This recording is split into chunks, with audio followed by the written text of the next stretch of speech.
ایران امریکہ حملوں کی مسلسل چھٹی رات، جنوبی ایران کے صوبہ ہرمزگان میں 2 پلوں پر بمباری، شیراز جانے والے اہم رابطہ پل کو بھی نشانہ بنایا۔ بندر عباس ریلوے جنکشن اور مواصلاتی ٹاور پر حملہ، 7 افراد شہید، 9 زخمی۔ میزائلوں سے بو شہر میں ایرانی فوج کی فضائی اور بحری اڈوں کو نشانہ بنایا۔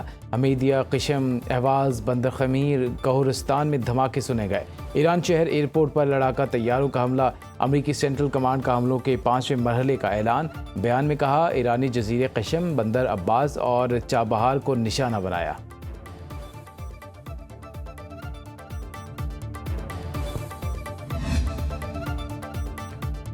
امریکی کارروائیوں کے جواب میں ایران کا بھرپور جواب، کویت میں دھماکوں کی آوازیں عراقی شہر بصرہ تک سنائی دی گئیں۔ روسی میڈیا کے مطابق ایرانی ڈرون نے امریکی میزائلوں کی ایک بیٹری کو نشانہ بنایا، جس کے بعد علاقے میں دھوئیں کے بادل چھا گئے۔ رائٹرز نے کویت کی وزارت دفاع کے حوالے سے رپورٹ کیا ہے کہ ایرانی حملوں میں ملک کی متعدد اہم تنصیبات کو نشانہ بنایا گیا، جس میں بھاری مالی نقصان ہوا۔ اسرائیل نے ایران سے مذاکرات سبوتاژ کرنے کی کوشش کی، امریکی نائب صدر نے اسرائیلی سازشوں کا بھانڈا پھوڑ دیا۔ جے ڈی وینس کہتے ہیں، ایران مذاکرات کے خلاف منظم اور مالی معاونت یافتہ مہم چلائی گئی۔ کچھ افراد اسرائیلی عناصر کی فنڈنگ سے ان کے خلاف مہم چلا رہے ہیں۔ ایران میں رجیم چینج کے لیے زمینی فوج نہیں اتاریں گے۔ دوسرے ملکوں میں حکومتیں گرانے کے لیے ہزاروں امریکی فوجی بھیجنے کا دور ختم ہو چکا۔ ایران کی جوہری تنصیبات کو نقصان پہنچانا قلیل المدتی ہدف تھا، دیر پا حل سفارتی معاہدے میں ہے۔ اسرائیل امریکہ میں عوامی رائے کی جنگ ہار رہا ہے۔ اسرائیل امریکہ کا اتحادی ہے، مگر وہ امریکی سیاست پر اثر انداز ہونے کی کوشش بھی کرتا ہے۔ بدنام زمانہ جنسی مجرم جیفری ایپسٹین کے امریکی اور اسرائیلی انٹیلیجنس کے اعلیٰ عہدیداروں سے روابط تھے۔ ایپسٹین فائلز جاری کرنے کے معاملے کو ٹرمپ انتظامیہ نے درست انداز میں نہیں سنبھالا۔ گرین سگنل ملتے ہی آبنائے باب المندب بند کرنے کی تیاری کریں، ایرانی نے حوثیوں کو پیغام بھجوا دیا۔ برطانوی خبر ایجنسی کے مطابق ایرانی حکام نے یمن کے حوثیوں کو پیغام میں کہا کہ اگر امریکہ نے توانائی کے بنیادی ڈھانچے، بجلی گھروں اور پلوں پر حملہ کیا تو آبنائے باب المندب کو بند کر دیا جائے۔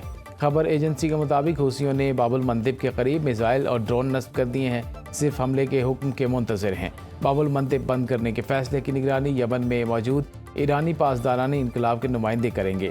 رپورٹ میں کہا گیا کہ اگر آبنائے ہرمز کے بعد باب المندب کی بندش سے مشرق وسطیٰ کے دونوں بڑے تیل برآمدی راستے بیک وقت متاثر ہو جائیں گے۔ صدر ٹرمپ نے ایران میں زمینی فوج بھیجنے پر غور شروع کر دیا۔ وال اسٹریٹ جرنل نے دعویٰ کیا ہے کہ امریکی اہلکاروں کے مطابق صدر ٹرمپ چاہتے ہیں آبنائے ہرمز کے قریب ایرانی جزائر پر قبضہ کر لیا جائے۔ ٹی وی انٹرویو میں صدر ٹرمپ نے کہا، انہیں ڈیڈ لائن دینا پسند نہیں، ایران امریکہ کے ساتھ معاہدہ کرنا چاہتا ہے، فیصلہ واشنگٹن کرے گا، مذاکرات کی طرف بڑھنا ہے یا نہیں، تہران کو اپنا رویہ بہتر کرنا چاہیے۔ صدر ٹرمپ نے دعویٰ کیا، ایران نے دسمبر 2024 سے زیر حراست امریکی خاتون کو رہا کر کے امریکہ کے حوالے کر دیا۔ ٹرمپ کے مطابق یہ اقدام تہران کی نیک نیتی کو ظاہر کرتا ہے۔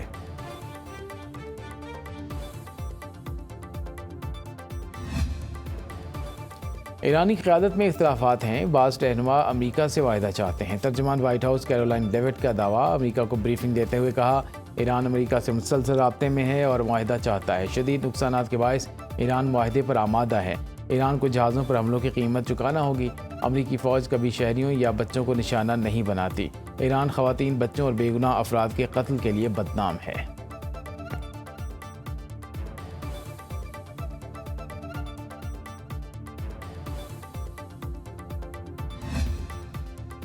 جنگ ہو یا مذاکرات، فیصلے قومی مفادات کے مطابق ہوں گے، ایرانی اسپیکر باقر کالیباف کہتے ہیں۔ ایران اپنی طاقت پر انحصار کرے گا، امریکہ ہر موقع پر ایران کو نشانہ بنانے کی کوشش کرتا ہے۔ ایران کو مزید مضبوط ہونا ہوگا، ایران کی پالیسی سلامتی اور طویل المدتی قومی مفادات پر مبنی ہوگی۔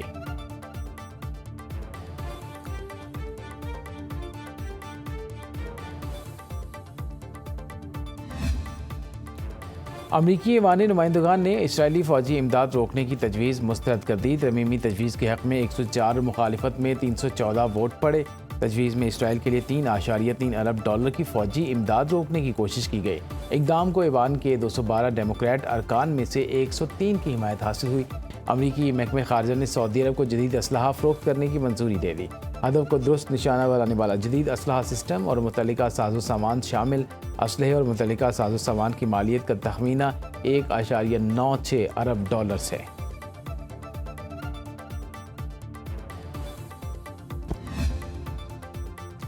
وزیر اعظم کا پیٹرولیم مصنوعات کی مصنوعی قلت پیدا کرنے والوں کے خلاف سخت کارروائی کی ہدایت۔ وزیر اعظم شہباز شریف کی زیر صدارت ملکی معیشت پر پیٹرولیم مصنوعات کی قیمتوں کے اثرات کا جائزہ اجلاس۔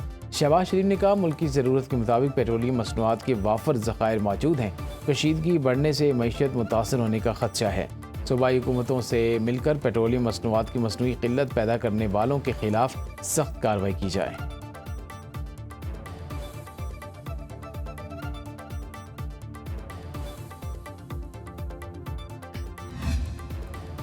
پیٹرولیم مصنوعات کی قیمت بڑھنے کی افواہ پر ذخیرہ اندوزی لازمی ہو جاتی ہے۔ چیئرمین اوگرا نبیل آوان کا سینٹ کی قائمہ کمیٹی برائے کابینہ سیکریٹریٹ کے اجلاس میں اعتراف۔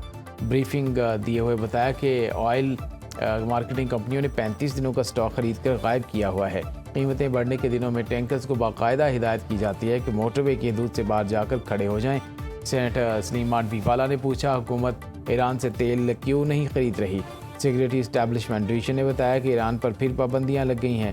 سلیم مانڈوی والا بولے اس معاملے کو قائمہ کمیٹی برائے پیٹرولیم میں اٹھائیں گے۔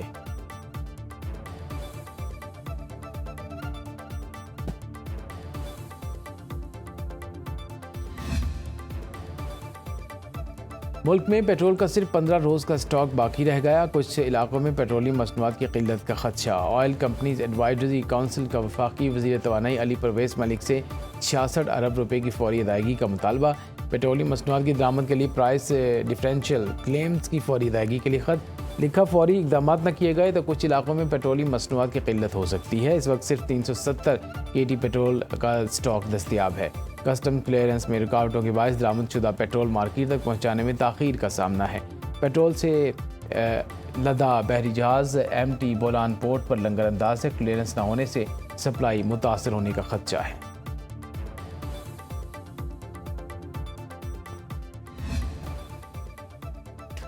وزیر خارجہ اسحاق ڈار کی چینی ہم منصب وانگ ژی سے اہم ملاقات۔ دونوں وزرائے خارجہ کے علاقائی اور عالمی پیش رفت پر تبادلہ خیال۔ ڈیجیٹل معیشت اور مصنوعی ذہانت کے شعبوں میں شراکت داری کے فروغ پر اتفاق۔ ملاقات میں دونوں ممالک نے دو طرفہ تعلقات مزید وسعت دینے کے عزم کا اعادہ کیا۔